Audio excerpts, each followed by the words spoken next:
Good afternoon and namaste. Welcome to very special session of NICE on India-Russia relations in the light of Indian Prime Minister Modi's Moscow visit. Indian Prime Minister Narendra Modi visited Russia from July 8th to 9th of this year at the invitation of Russian President Vladimir Putin. This visit marked the 22nd India-Russia Annual Summit, a significant diplomatic event aimed at reviewing and strengthening the multifaceted relations between the two countries.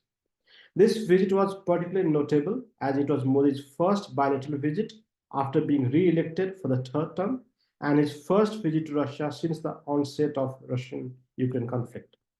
India-Russia signed 81-point joint statement covering political relations, cooperation at the level of foreign ministries, parliamentary cooperation, cooperation between national security councils, trade and economic partnership, transport and connectivity, energy partnership, cooperation in the Russia, Far East and Arctic, civil nuclear cooperation, cooperation in space, military and military technical cooperation, cooperation in education and science and technology, cultural cooperation, tourism and people-to-people exchange, cooperation in the United Nations and multilateral fora and counterterrorism. The visit has got lots of attention around the world as it took place just before the NATO summit and after the issue. It is in this context we are hosting today's session on India-Russia relations in the light of Indian Prime Minister Narendra Modi's Moscow visit. To talk on today's important issue, we could not have anyone better than Ambassador Pankaj Saran. Ambassador Pankaj Saran need no introduction, but I have to fulfill that given task to me to introduce the speaker, the well-known speaker, very distinguished speaker, Ambassador Pankaj Saran. Ambassador Pankaj Saran is a former diplomat with 40 years of experience in foreign strategy and national security affairs. He has served as India's ambassador to Russia from 2016 to 2018 and India's High Commissioner to Bangladesh. He served in different capacities in the Prime Minister office, contributing to decision-making at the highest level in a diverse range of sectors, including foreign affairs and national security. From 2018 to 2021, he served as the Deputy National Security Advisor for Strategic Affairs under Prime Minister Narendra Modi, dealing with regional and global strategy formulation, including maritime security and Arctic affairs, neighborhood policy, and technology and economic security. Ambassador Pankaj is currently convener at NatStrat and a commentator on security and strategy issues and a distinguished fellow at National Maritime Foundation. Ambassador Saran, welcome to today's session. I would like to request you to make a remark in around 30 minutes, which will be followed by question and answers. We'd like to request all our participants to drop their question in Zoom chat, Facebook Live, Twitter, or on our WhatsApp. We'd also like to request everyone to follow us on Twitter, Facebook, and subscribe our YouTube channel, NICE Nepal. Now I'd like to hand over the floor to Ambassador Pankaj Saran. Ambassador Saran, over to you. Thank you. Thank you very, very much, Pramod. It's a great pleasure to be with you, with your institute. And I want to thank you for hosting me, for inviting me to this discussion. It is always a pleasure for me to interact with Nepalese scholars and intellectuals. I feel very let's say, inspired when I have this opportunity to exchange views with them and with others. So once again, thank you so much for the invitation. Let me begin by some preliminary remarks about India and Russia. It is by now fairly well known that the India-Russia relationship is a time-tested relationship. It has, without being too exaggerated, one of the constants of Indian foreign policy. Just going back a little bit into history, the heydays of the relationship actually were during the Soviet era. That was the time of the Cold War. That was the time when India's relations with the West, and particularly the United States, were very difficult. In fact, there was hardly any relationship. And therefore, Moscow became the go-to capital for India to fulfill all of India's requirements whether they were political or economic or technological or geopolitical. So when the Soviet Union broke up and communism collapsed, it was a big setback for India in 1991. If you remember, the first decade from 1991 till 1999 was a period of utter turmoil and chaos in Russia. At that time, the Russian leadership was looking entirely to the West because they had had their democratic elections. And that was, I would say, the honeymoon phase of Russia-US relations and Russia-West European relations. And that was exactly the period in which the India-Russia relationship somewhat deteriorated and did not command the kind of attention that it used to in the Soviet era. So it was a rough period of the relationship. Russia was looking west, India was in internal difficulty, etc. I would say that the revival of the relationship can coincides with the election and appointment of President Putin, at that time Prime Minister Putin, in the year 2000. And since then, which is the last 20 odd years, 24 years, the relationship has steadied. In many sectors, it has strengthened. And we have had a system over these last 24 years of annual summits where the leaders meet every year in each other's capitals or each other's countries. This relationship today encompasses basically 4 or 5 critical pillars. The first pillar of the relationship is, I would call, the political and security pillar. The political and security pillar includes geopolitical issues. It includes the defense and military relationship. It includes intelligence sharing and everything else related to security, and including also the fight against international terrorism. So that's the political and security pillar of the relationship. And it has multiple institutional mechanisms where the concerned ministers and all talk to each other at a regular annual basis. The second pillar is the economic, trade, and energy pillar. This pillar is among the relatively slower growing or slower moving pillars of the relationship. And that has got many reasons why this is so. But in the last few years, if I just take the energy pillar or the sub pillar out of this broad pillar, this has shown dramatic improvement in the post-Ukraine era, which is the last 2.5 years.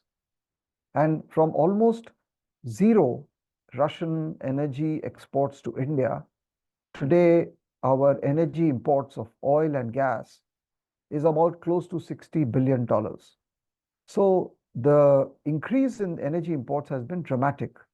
At the same time, even before Ukraine, India had started acquiring Russian energy assets and oil fields and gas fields in the last 10 years under the current Prime Minister, and even before that in Sakhalin and so on. But the real impetus to energy cooperation has come in the last 2.5 years, but the seeds for this were laid in the last 10 years. The third pillar is the science and technology pillar, by which I include cooperation in the nuclear field, in the space sector, in fundamental research, and all other areas of science and technology, including pure sciences, mathematics, chemistry, etc. Because there was a lot of expertise available in Russia in all these areas. So if I pick up as an example, the nuclear sector, today, the only foreign nuclear power plants that are under construction and in operation in India are Russian, that were built by Rosatom. And they are located in Kudankulam in the Tamil Nadu state of India. And there has been a lot of progress on the civil nuclear energy side. In the space sector also, there has been a lot of cooperation. It used to be a lot in the past. It has somewhat come down in the recent years. The next pillar which I can refer to and identify is the people-to-people culture pillar. This is a pillar which has moved almost on its own. It stands on very strong foundations of a lot of goodwill for India in Russia, and a lot of goodwill for Russia and for India in Russia, and for Russia in India. And this goes back to the Soviet days, and there is a lot of empathy, particularly in Russia, for all facets of Indian culture, whether it is yoga or dance or music or cinema, etc. The people-to-people contact has been continuing. It is not as intense or large scale as in the case of India and the West, but it is taking place, and there are lots of Russian tourists who travel to India, particularly to Goa, Kerala, and other states of India. And the last pillar I would say in the relationship is, cooperating in certain regions of Russia. For example, the Russian Far East and the Russian Arctic. These are two areas which have emerged as more important in the last, let's say, 10 years, and there is growing interest in India to cooperate with Russia. So, for example, Prime Minister Modi actually visited Vladivostok in 2019 and paid a lot of attention to the development of our entry into the Russian Far East. So this is one area. Similarly, the Arctic is a big area of future cooperation. And linked with all this is this whole project of building connectivity between India and Russia through the India International North-South Transport Corridor, as well as the Chennai-Vladivostok Maritime Corridor. These are two mega projects which are also going on. So I would say, broadly speaking, this is the kind of relationship, these are the kind of sections or pillars that define the relationship. Now, if I switch to the current, present, immediate visit of our Prime Minister, just to put it in some context, I would say that, as you know, the last time Prime Minister went on a bilateral visit to Russia was in 2019. He went to Vladivostok. After that, he has not visited Russia on a bilateral visit. So it's been 5 years. That happened because of the COVID pandemic, and partly because of the Ukraine conflict, and also partly because of the elections in India. President Putin visited India in December 2021 for the bilateral summit. So, in a sense, the bilateral summit has actually taken place after December 2021, say almost 2 years. 2 years. This is a gap, and so this current visit was long overdue, and this summit was long overdue, and therefore, immediately after the election, the two sides got in touch with each other and decided and fixed the dates.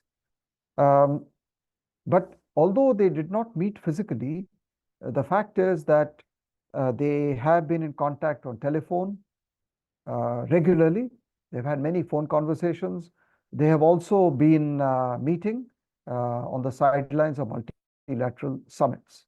So this summit and this visit marked a restoration of the annual summit process.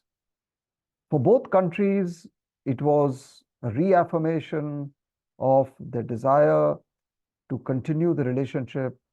And because leaders are meeting so frequently, what they typically do is that they review the progress of the last year or the last 2 years. They try to address the problems in their bilateral cooperation, and then they plan for the future. So it's an incremental, gradual process of consolidating their relations. The outcomes of the visit, therefore, have to be seen in that light. Now, this particular visit and summit has attracted attention in Western capitals, largely because of the Ukraine conflict and the fact that the West and Russia are locked in confrontation.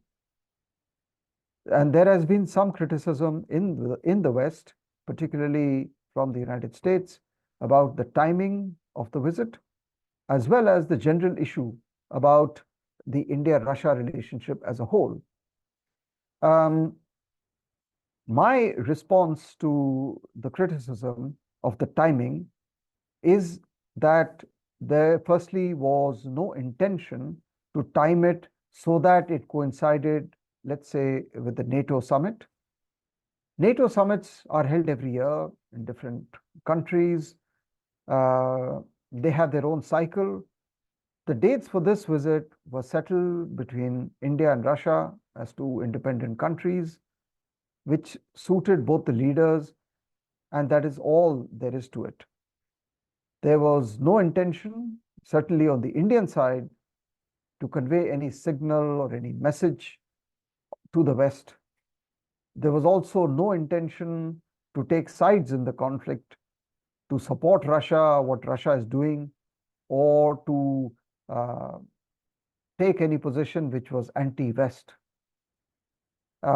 In fact, while we are on this subject, it is absolutely important to underline that ever since the conflict broke out, India has been in touch with both sides, and India has been consistent in its statements and position that the only solution to this kind of a conflict is dialogue and diplomacy and return to the negotiating table. You cannot settle this conflict on the battlefield. So this position has remained, and therefore India has had very high level and very intense engagements with Western countries, with the United States, with Ukraine, with members of the NATO alliance, and also with Russia.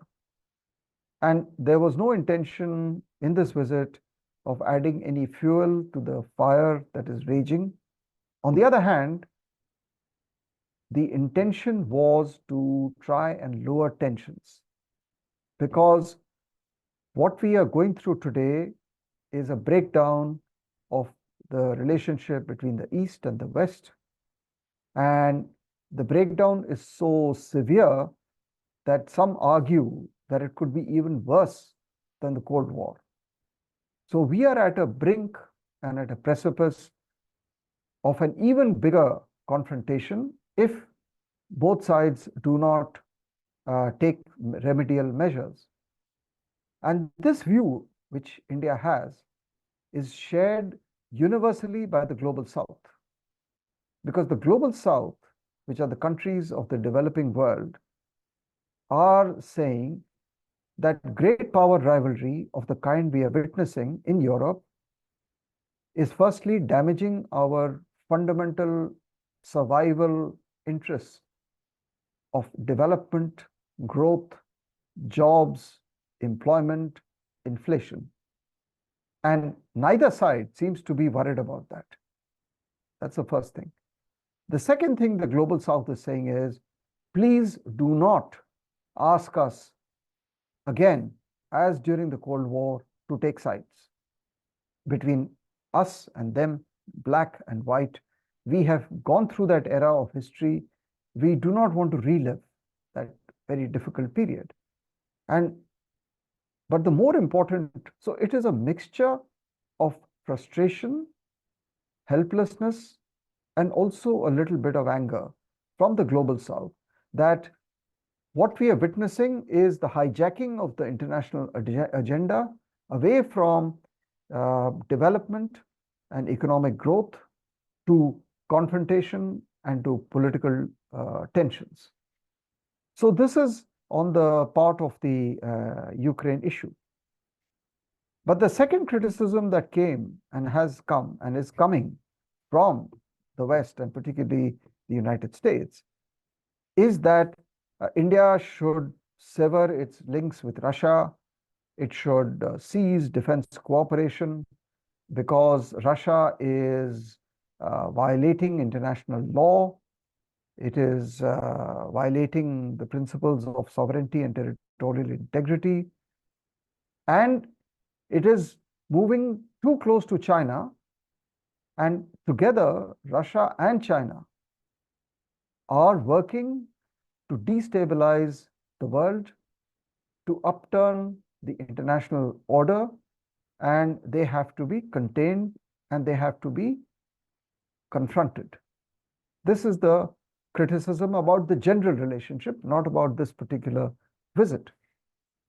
On that, the Indian side has been saying that if India has a relationship with Russia in the defense and military field for many decades, it is important to understand why it has had this relationship.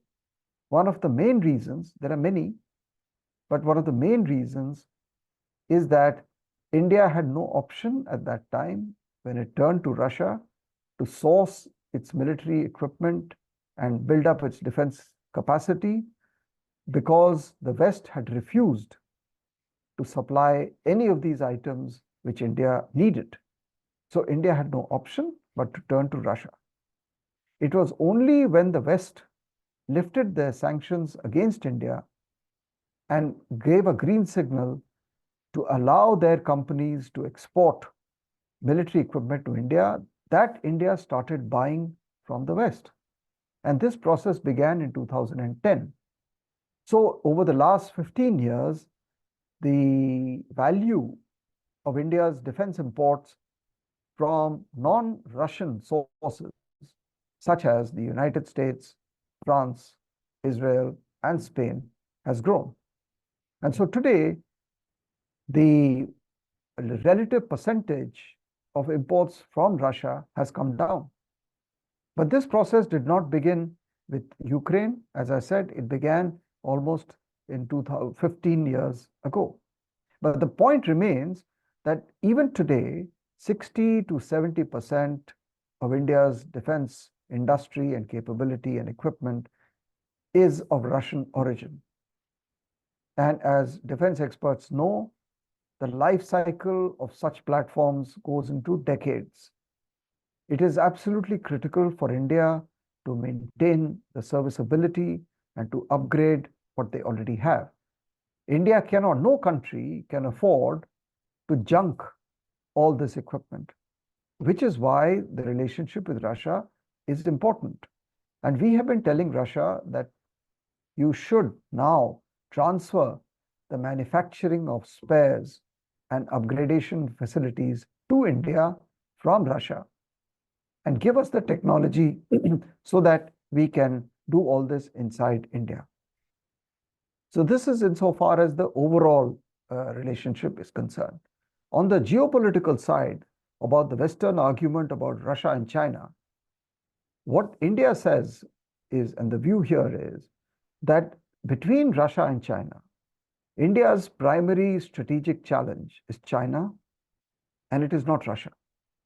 So it is very difficult for an Indian strategic planner to accept the proposition that you can put Russia and China in the same basket.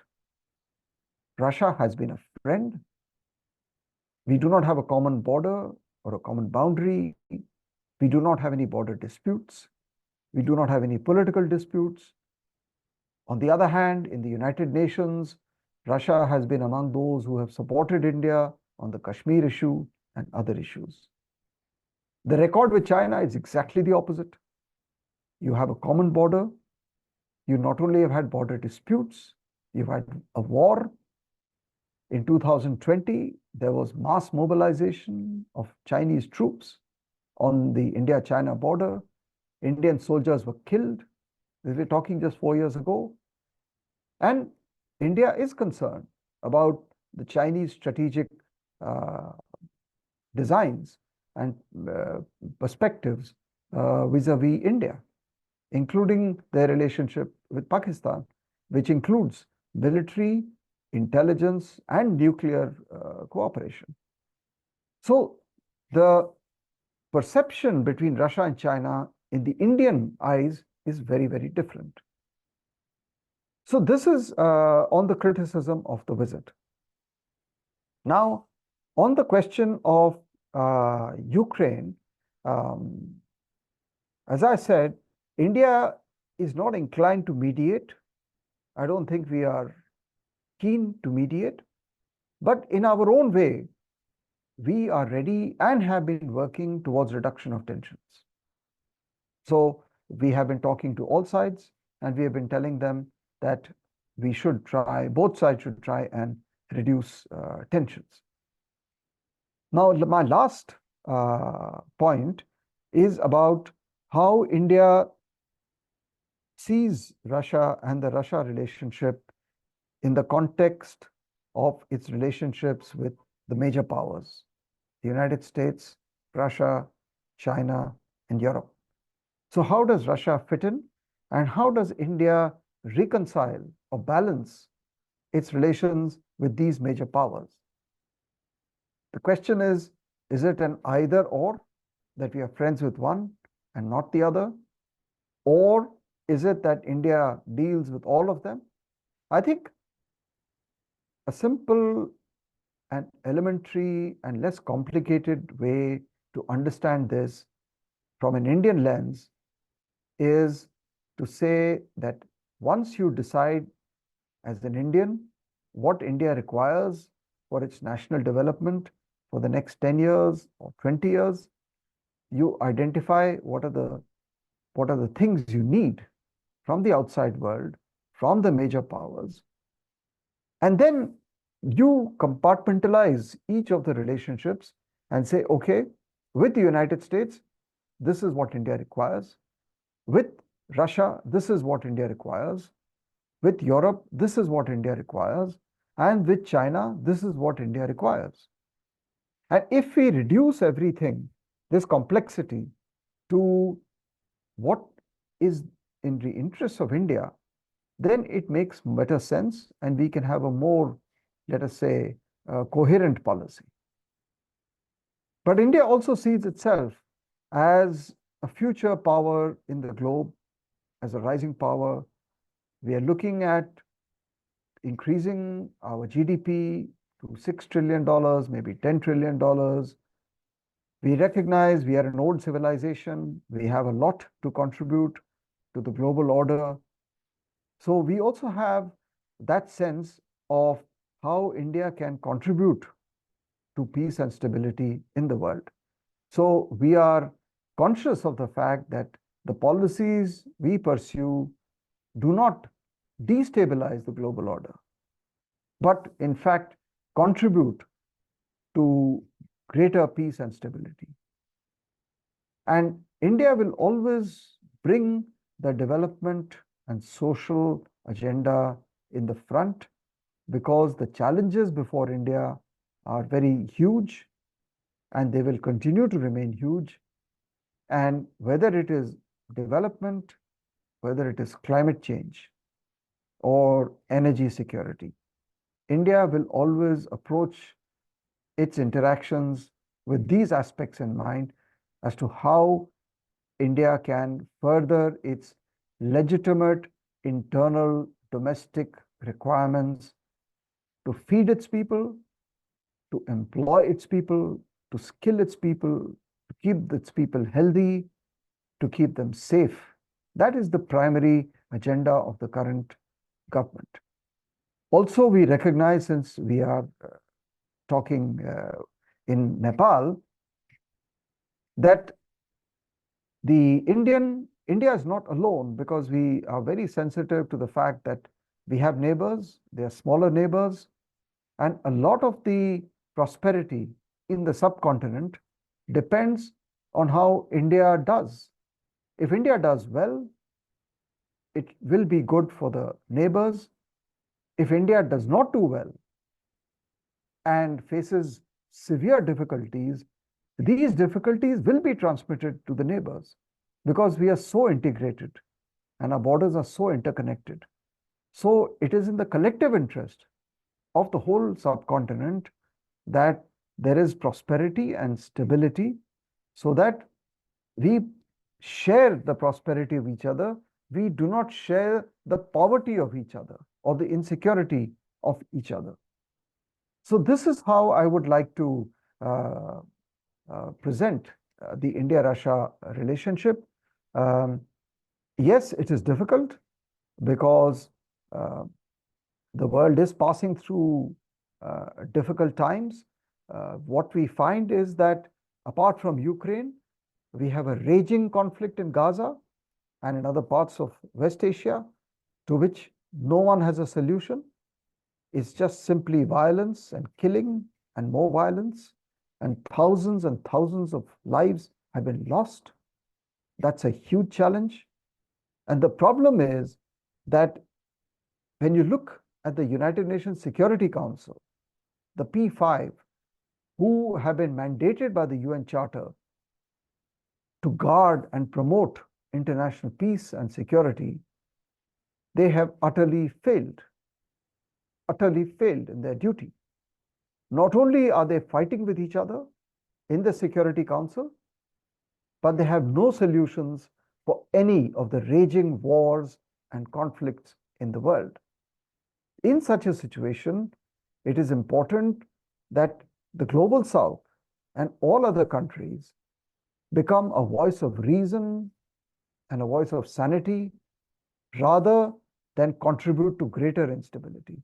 So this is how we approach the world we live in, and in particular, our relationship with Russia. It is not directed against any third party. It has its own logic. And as I have explained to you, it is a relationship that is likely to continue in future without disrupting our relationship with the collective West led by the United States. So perhaps maybe I can stop here and we can have a discussion.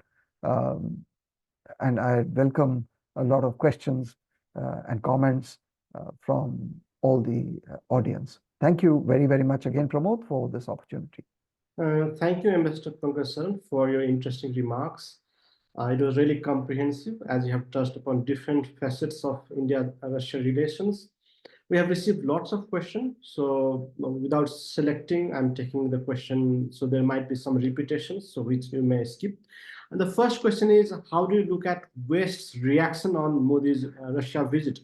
And because there are remarks that Biden administration was disturbed by Modi-Putin visiting before NATO summit. Zelensky even made a statement that it was a huge disappointment and devastating blow on peace efforts. So how do you look at the reaction?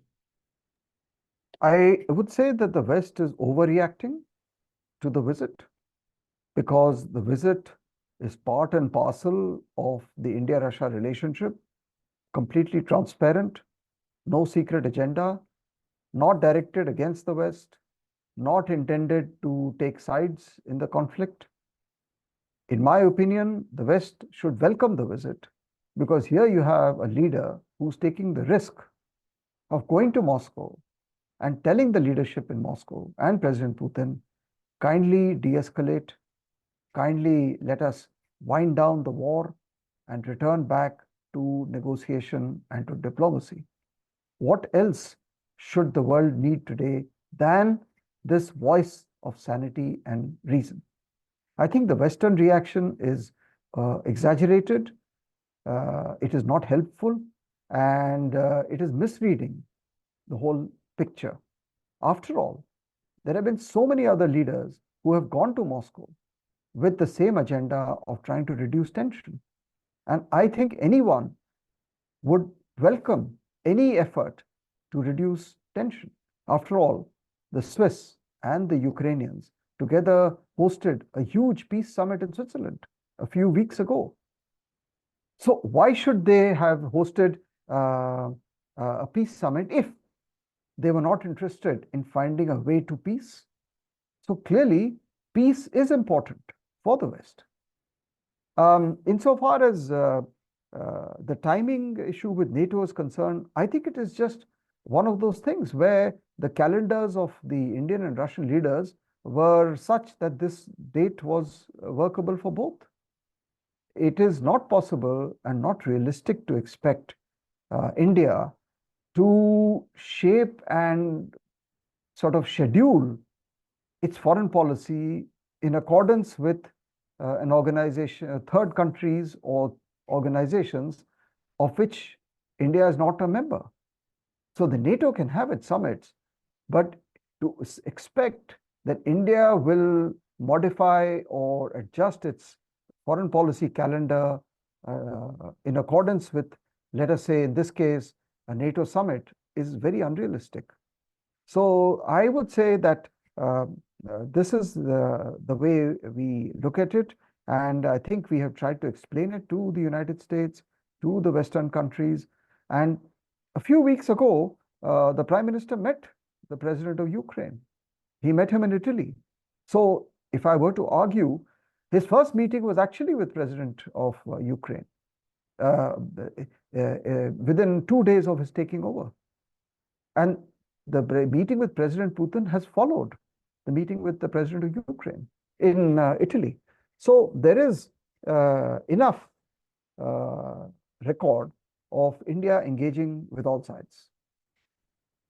Let me move to the next question. There is like Modi was invited by Moscow at the time when Putin has visited several countries, like he met with the Chinese President Xi Jinping, he visited North Korea, followed by Vietnam.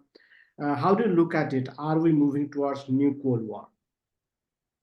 That is a good question. Of course, Putin visited China, he visited North Korea, and he visited Vietnam. What we know from open sources is that, in particular, his visit to North Korea and the agreements signed between Russia and North Korea have created a lot of discomfort in Beijing, in China. They are not very happy with both the timing of Putin's visit to North Korea as well as the outcomes, because of many reasons, including the fact that they regard the Korean Peninsula as their sphere of influence, and they fear that because of this visit, you could have both the Koreas, North and South, sucked into the Ukraine conflict, which great damage to Chinese interests. His visit to Vietnam, again, very interesting. I think Vietnam is an excellent example of geopolitical balancing, because it is one of those rare countries which has maintained very close ties with its neighbor China, with Russia, and with the United States. And the way he was greeted and the way the protocol given to him was quite extraordinary. And here we have a case where a country like Vietnam has literally shown how strong and independent it can be when it comes to pursuing an independent foreign policy. On the last point about heading into a Cold War, yes, if we are not careful, and it may happen. And the onus for this and the responsibility for this does not rest on the vast majority of the world. It will rest on how the major powers behave with each other. So if they want to drag the entire global community into yet another Cold War, they can do it, because there is no restraining them. There is no one to restrain them. That is the tragedy of the situation we live in. So we just hope that there are more voices that come up and counsel. And this is the time when the global South, unlike in the Cold War era of the 50s and 60s, when developing countries were very weak, they had just emerged from colonialism, they had no time, they were lack of confidence. Today, it's a different world after 80 years, 70 years, that the global South and even the smallest of countries, even Nepal, can raise its voice and say, please, we do not want this us versus them. and this division of the world into blocks, alliances, and camps. Let me move to a next question, sir. Like Russia has been a balancer in India-China relations. At the time when Russia is facing huge geopolitical challenges, it is in Putin's interest to bring India and China together. So do you see such possibility in future of revival of RIC, Russia, India, China, or any initiatives like that? There was a famous Prime Minister of Russia and scholar, one of their most eminent, Yevgeny Primakov, who in the mid-90s was the one who advocated the fact that the future of the Eurasian region lay in cooperation between the three giants, Russia, China, and India. And that was an idea at that time. It emerged over periods of time. It took a lot of time.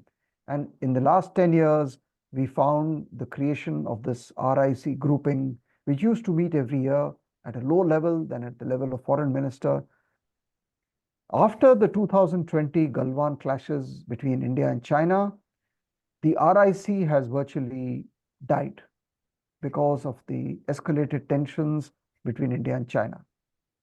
That's as far as the mechanism is concerned.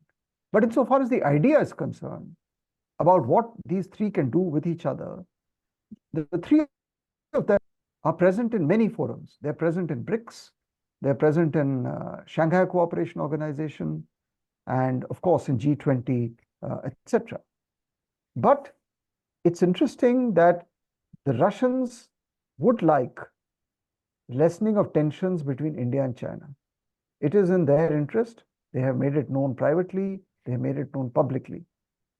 And they have even offered help on how India and China can talk to each other or reduce their tensions. So this remains a Russian foreign policy goal. For Russia, it is for their own purposes. They would like the India-China rivalry and tensions to be at a low level rather than escalate. So there are some attempts, some initiatives have been taken by Russia, but till such time as there is restoration of trust and confidence between India and China bilaterally, I don't see the Russian initiative or effort making much ground, because you can, contribute to lessening of tensions if the conditions are conducive.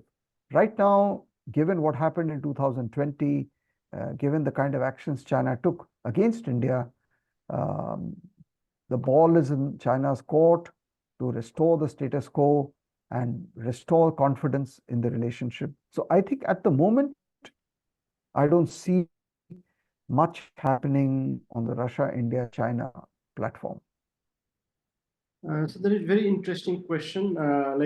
One of the Indian think tank, Center for Social and Economic Progress, writes an article and says that Russia is increasing its role in South Asia through India's neighborhood first policy. So do you see such signs, such traces at the moment? Not really, not really. Russia has its own independent relations with South Asian countries. I don't think they will use India as a middleman or as a conduit to pursue their ties in South Asia. If you look at some of the, iconic big projects, for example, Nupur nuclear plant in Bangladesh, they went in on their own. But where it is feasible, where it is possible, India and Russia do cooperate in South Asia in some projects. For example, in Rupur, we have a trilateral agreement for cooperation between Russia, India, and Bangladesh on the Rupur nuclear power plant. In Sri Lanka, a few months ago, the Russians have shown interest in some port development along with an Indian company. So there are some cases, but I would say that Russia has its own independent channels with the neighbors, with the South Asian countries, and the Indian approach and attitude towards Russia's interest to contribute to development of the region is positive. We welcome Russia's entry and Russia's contribution and participation in any activity which helps South Asian countries. So let me move to the next question. Like you said that India has a huge dependence on Russia because India has huge defense imports from Russia. So in such a situation, do you see India abandoning Russia and moving too closer to the US? This is one. And there is one very hypothetical question. I want to club it together. Like US ambassador to India, Eric Garcetti, mentioned in US-India defense conclave recently that America sees its future with India and India sees its future with America. It was also mentioned that India-Russia relations need to be discussed. Although India stands at an autonomous unit at a global stage without taking sides, practically how long can we maintain relation with contending sides? And there is a very hypothetical question that if it comes down to a situation that is third world war, I don't know whether there will be third world war, but there can be Cold War. So in that situation, how can India manage its stand? So first on the India-US and relationship, look, the track record of the last 10 years, and even before, by the way, I would trace it to the year 2000, is the steady growth in the India-US relationship. This has happened regardless of who the government in India was and which administration was in the White House. But the fact of the matter is, whether Republican or Democrat, Congress or BJP, the relationship has grown. And I see it growing in the future also, because there are lots of mutual interests and advantages of this relationship. So that is on the bilateral side. Yes, there are some differences which will happen, and we have to address those differences as equals and as mature countries without treating those differences as somehow being very disastrous for the relationship. But we should recognize the differences. And a lot of them will arise because of the unequal situation. The United States is the preeminent global power. It has global interests. India is not a global power. India is a much in the hierarchy. India is, you may call it, let us say, a regional power, but a rising power with ambitions for the future. But as of now, we are unequal in terms of power. So this will lead to differences. This will lead to structural imbalances. We will handle those. But the decision is there both in Washington and in Delhi that it is in mutual interest to move ahead. Insofar as the other question is concerned about this autonomous behavior and how will you cope when the chips down and there's world war or there is a war in front of our eyes, what will it do? I would say that, the history of India, after all, India has faced many wars in its history of 70 years, 75 years. Wars. We have also seen global conflicts.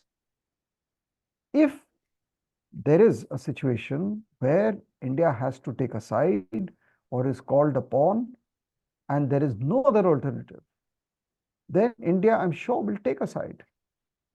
The question of autonomy has to be seen in relative terms. It is not an absolute.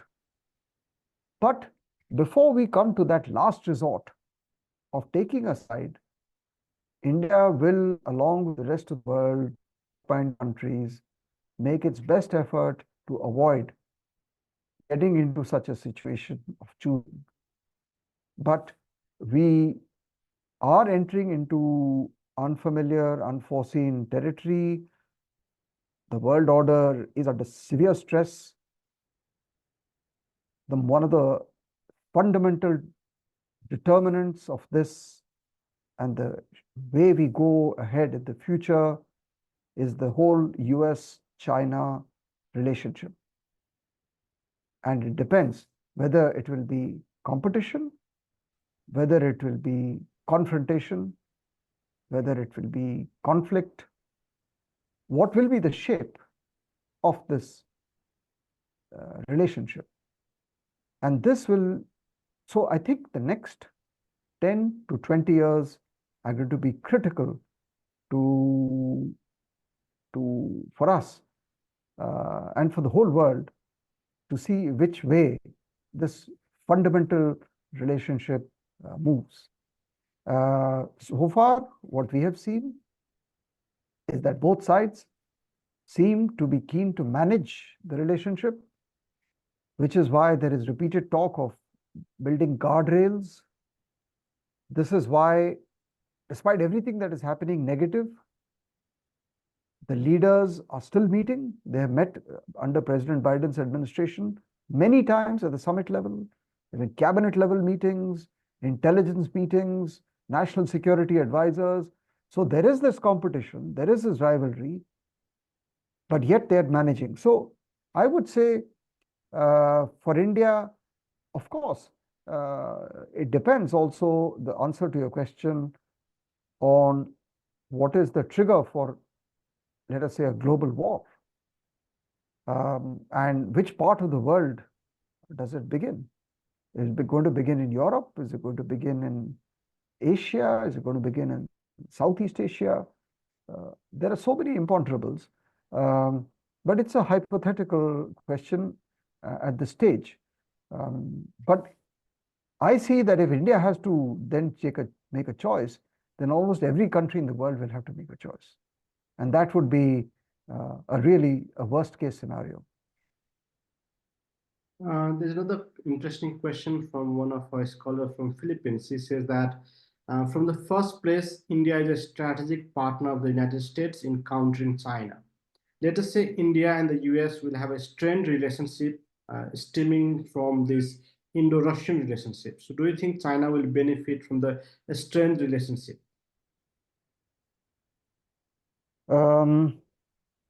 Yes, one of the factors that has driven India into the US arms is the aggressive behavior by China towards India. 2020 happened. Had that mobilization not happened, had Indian soldiers not been killed, I'm sure India would have been much more, much less inclined to move totally into the US relationship. So the dynamic of the India, US, China, Russia quadrilateral relationship is very interesting. The India-US relationship is driven by China, yes, but is that only factor? No. There are many other factors inherent in the relationship which are driving the India-US relationship, which go well beyond China. Yes, there is a contradiction between the United States and India on our approach to Russia. There is. Will this benefit China? It may. It may. But sometimes I also feel that it is also in China's interest to see a deterioration in the India-Russia relationship, given their old strategy vis-a-vis India. I mean, would like India to have less friends as possible. And if they can drive a wedge between India and Russia, that would be of benefit, strategically speaking, to China. But yes, of course. So what we are seeing here is interesting, that all these four powers, they don't have absolute satisfaction with each other's relationships.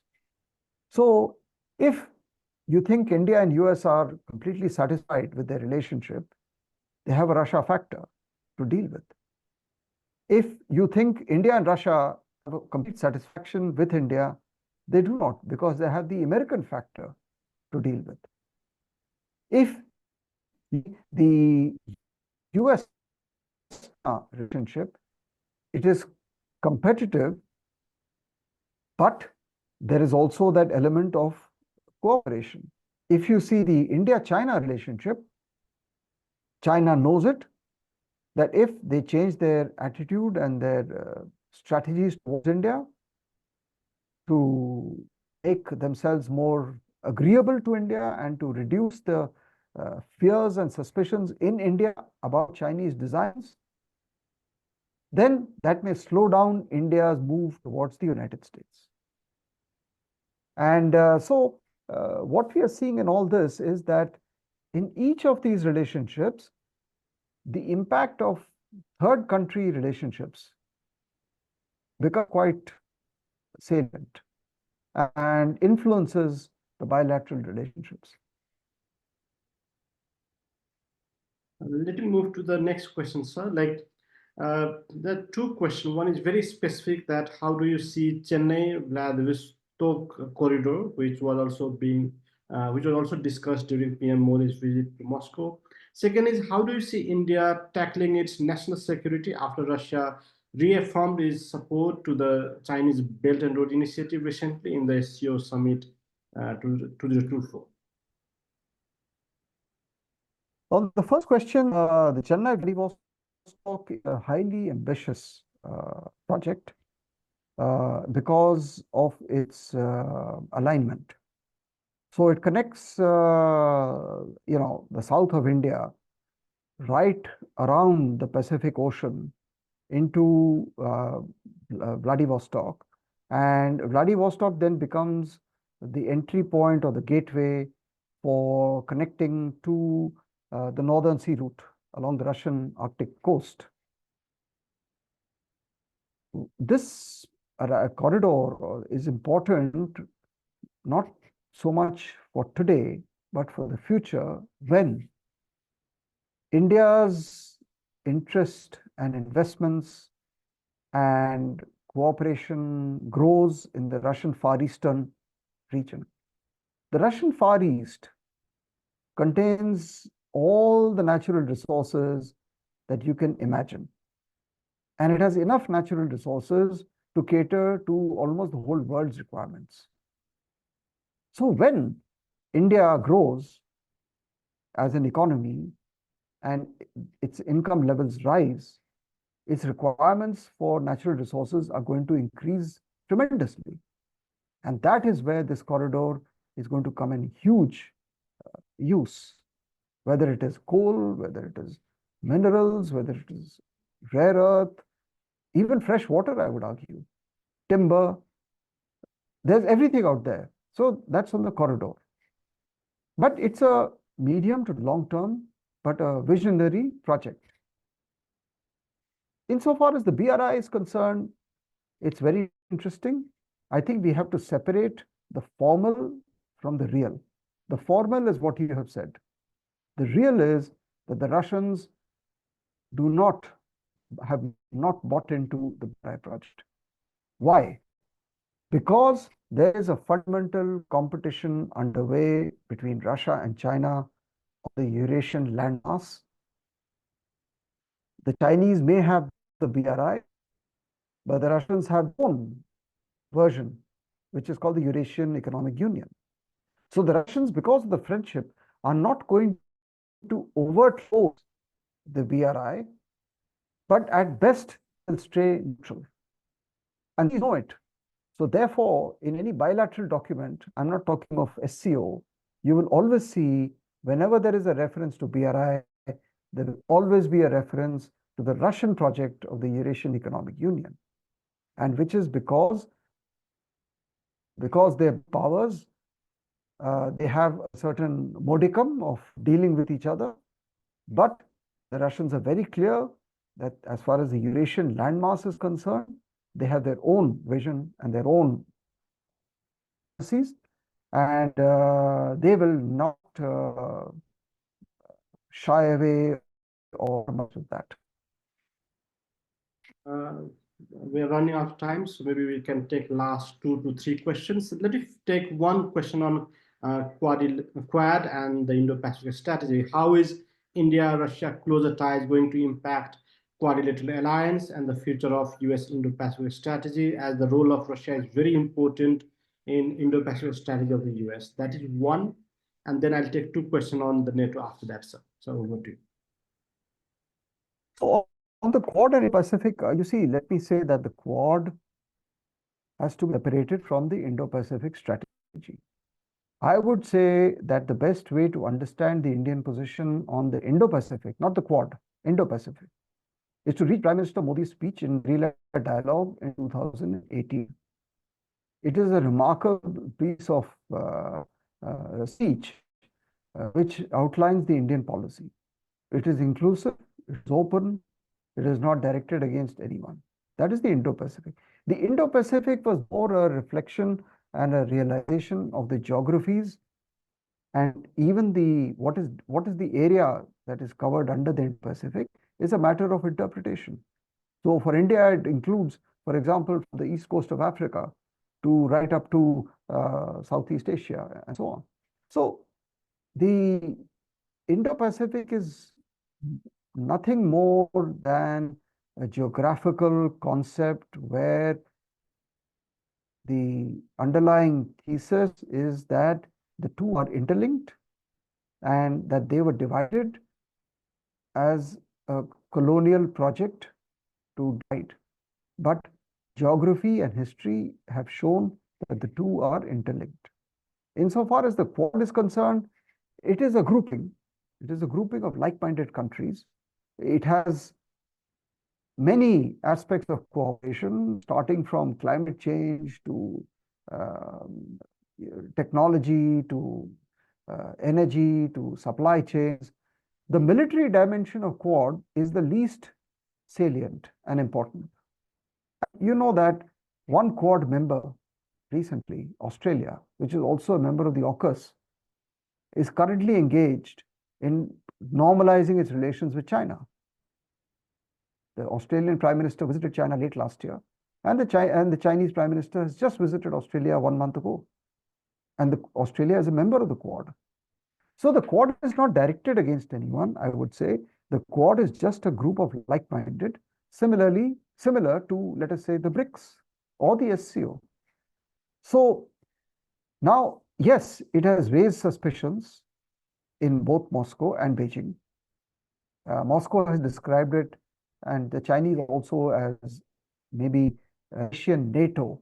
But we have conveyed to them that this is not the correct interpretation. In any case, the Quad or the Indo-Pacific is not at all directed towards Russia in any manner.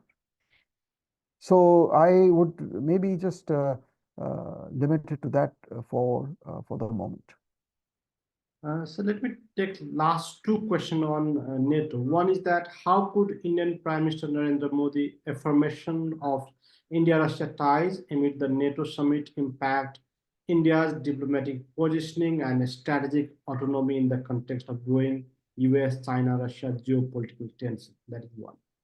Second is that how RIC potential is at its lowest now. Do you see there is a meeting ground for RIC in rebuilding torn apart Afghanistan after NATO's alliance departure, like securing Afghan's people, resources, and strengthening counter measures can reduce level of fragility in the region.